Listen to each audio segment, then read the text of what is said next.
magsasadula tungkol sa trahedya sa dalawang apo. Ito ay pangungunahan ni Florante.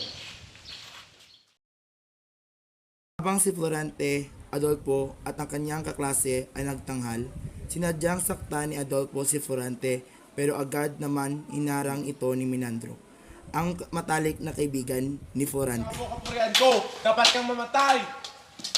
Itigil mo ang kailangan mo!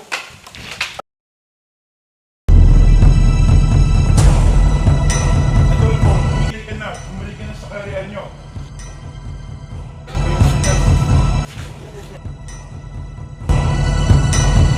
Tapos,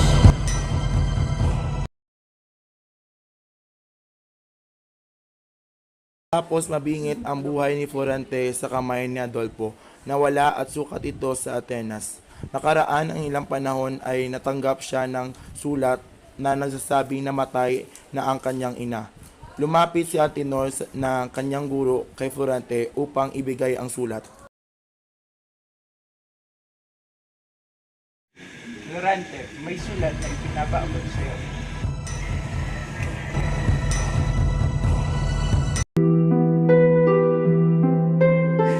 Nakikiramay ako. Salamat po. Una na po ako. Siya nga pala, mag-ingat ka kay Adolfo. Pinayagan ko rin si Menandrong sumama nang sa ganun ay may makasama ka. Opo. Salamat po ulit sa iyong kabaitan. Mag-ingat ka. Paalam. Opo. Salamat po ulit sa iyong kabaitan.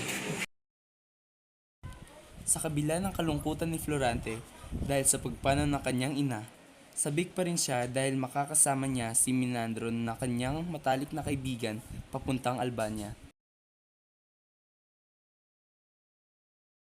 Parating ni Florante at Menandro sa Albania, agad dinala ni Florante ang ama si Duque Briseo kay Hari Niceo.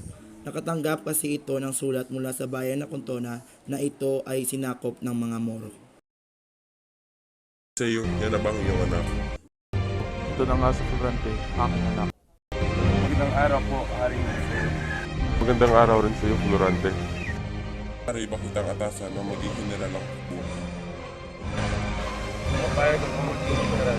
Sapagkat aking pinaglalaban ang kabayan ng aking kapatid. Florante, maraming salamat.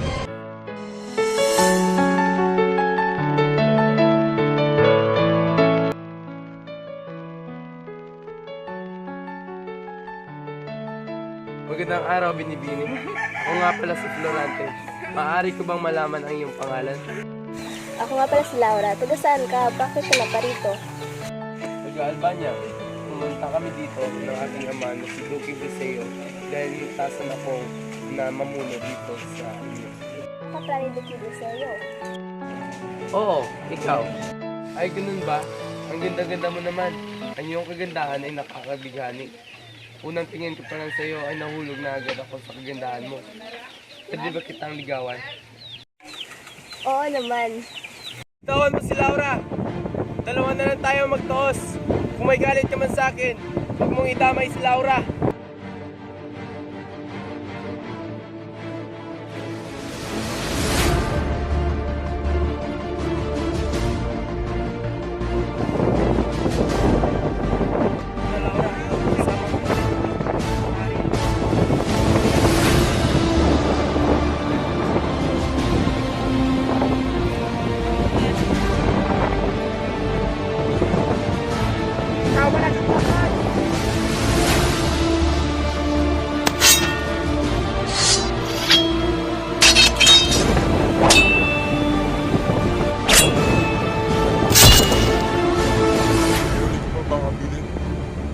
Kahit ituloy mo pa yan, ang masasabi ko lang, matawag. Umalis ka na.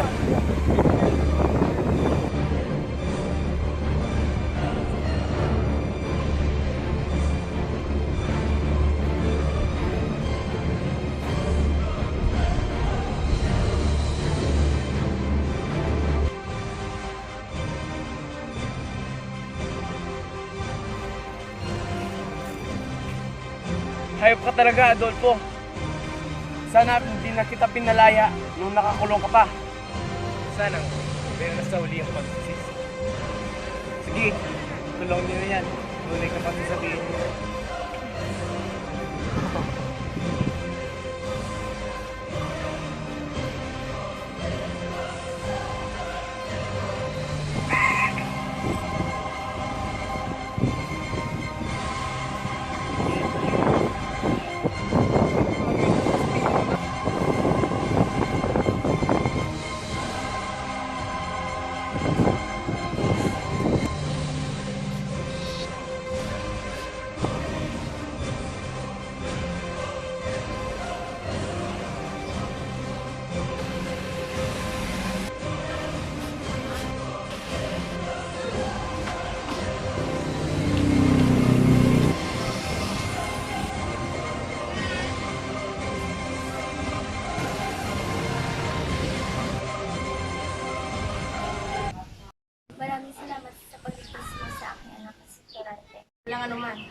Aking Diyos Ama!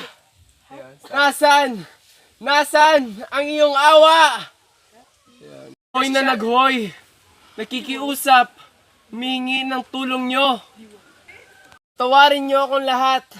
Kung di ko nagawang ipagtanggol ang ating kaharian sa taksil na si Adolfo.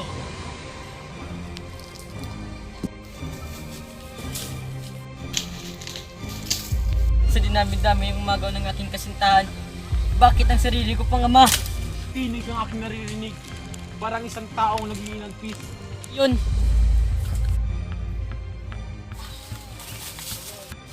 nasaan kaya siya?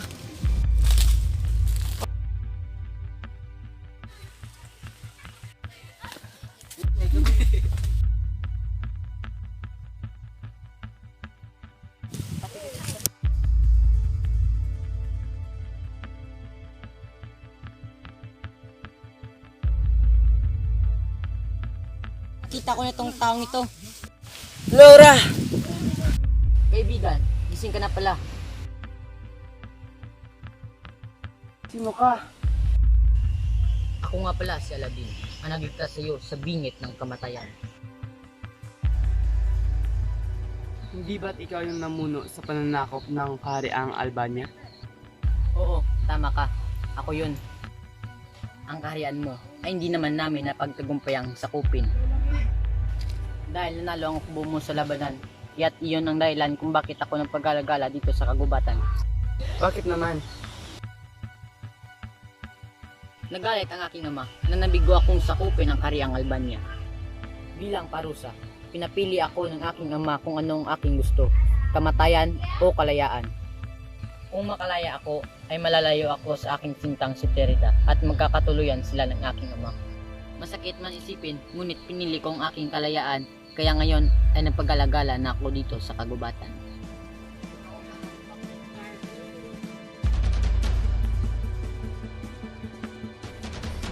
Tulong!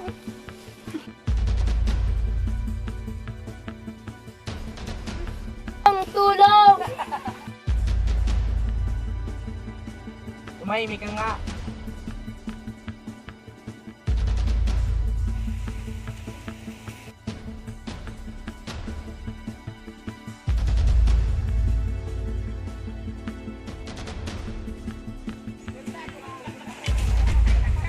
Ayos ka lang? Kailangan naman ako ng hila ng konti. Halika't tutulungan kita.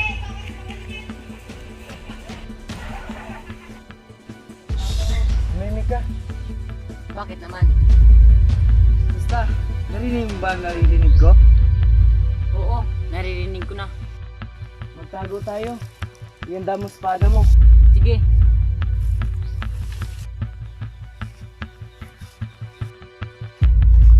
Aha! Nahuli din kita! Laura? Flerda, ikaw ba yan? Anong ginagawa niyo dito? Ako, nagpagalagala ako dito sa gubat upang hanapin ka Aladdin. Hanggang sa narinig ko ang boses ni Laura na humihingi ng tulong. Totoo ba yan, Laura? Oo, sinubukan kong tumakas, ngunit tinutok na ako ng malakas. Talagang kapantay ang kasamaan ni Adolfo niyan. Pag nakita ko siya ulit, papatayin ko talaga siya. Hindi na kailangan. Bakit? Alam mo, Hindi ako makapaniwala. Dapat na rin yan sa kanya. Laura, ayos lang ba lagay mo? laging hihira ng konti. Mabuti naman. Nak, alam kong malaki ang sana ko sa'yo. Sana ay patawad mo. Aking ama, masakit din para sa akin ang iyong ginawa at pati na rin sa aking minamahal. Mapapatawad pa rin kita.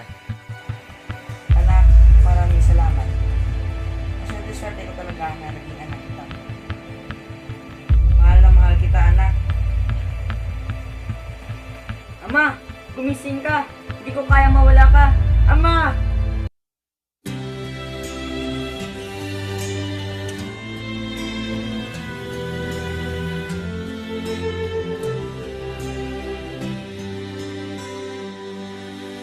Not sure if you know this, but when we first met, I got so nervous I couldn't speak.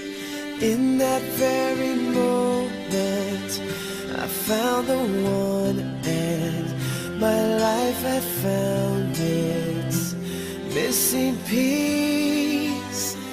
So as long as I live, I love you, will have and hold you. You look so beautiful in white, and from now to my very last breath, this day I'll cherish. You look so beautiful in white tonight.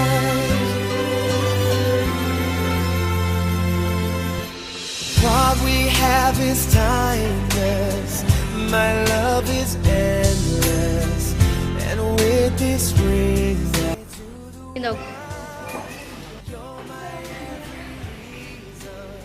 you're all that I believe in. Ano po, ba sa kasalan na ito? Aladdin, tinatanggap ko Oh, as long as I live, I love you, will have it hold you. You look so beautiful in white.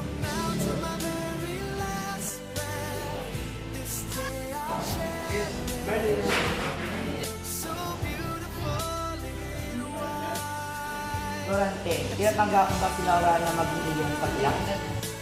Oo. Laura, tinatanggap ko ba si Florante? You look so beautiful in white.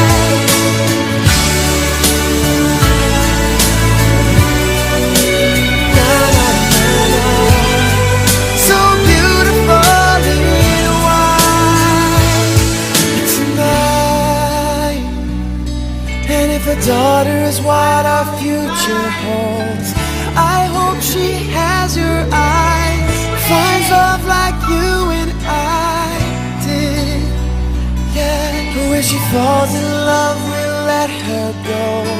And I walk her down the aisle. She looks so beautiful.